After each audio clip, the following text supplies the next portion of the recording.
초콜릿은 달콤해 달콤해 달콤해 오렌지는 상큼해 상큼해 상큼해.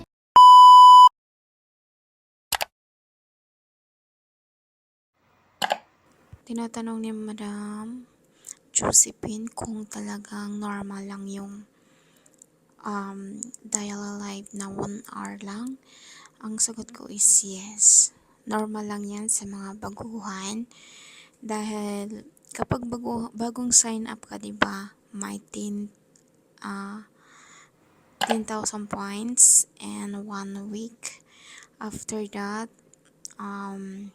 magiging normal ang iyong daily life na 1,001 hour ang iyong life. So, ayun na yun, everyday na task mo. So, kapag gusto mo namang tumaas yung iyong daily life dahil sawang-sawa ka na, dahil syempre everyday tapos 1K lang yung daily life mo, kung gusto mong tumaas at mabilis. So, pwede naman yun, guys, kapag maraming earnings na pumapasok sa iyong account. So, itong earnings, yan ang sinasabi ko lagi sa aking mga tutorial na kapag gusto nyong tumaas ang inyong daily life, so make sure na mataas na din yung inyong hourly wage. So, para mapalaki nyo yung hourly wage nyo, make sure or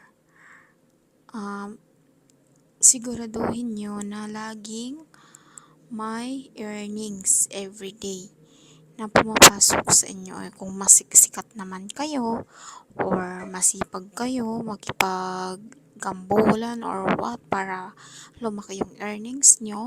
So, ayan, makikita nyo kasi dito sa inyong dashboard na lumaki yung earnings. At yung earnings, guys, ano dito yan, guys, i-click nyo lang yung level up rules.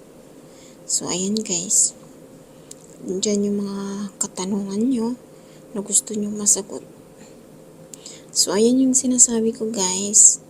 Kung gusto nyong lumaki ang hourly wage nyo, bibigyan kayo ni Pupo ng 2 hours na daily life everyday kapag ang iyong hourly wage is nasa 3,000 pataas.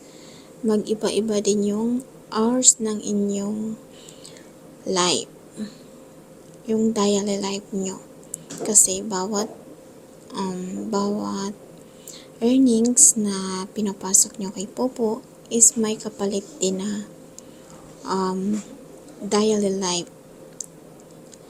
Yun yung sinasabi kong hourly wage.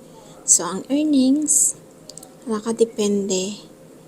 Ang earnings kapag mataas, mas malaki ang inyong hourly wage. Okay? So, ayun lang, guys. Hindi na natin pahabain ang ating tutorial. So, don't forget to subscribe and pakihit na rin ang notification bell para updated kayo kung may bago akong upload. So, thank you for watching. See you next time.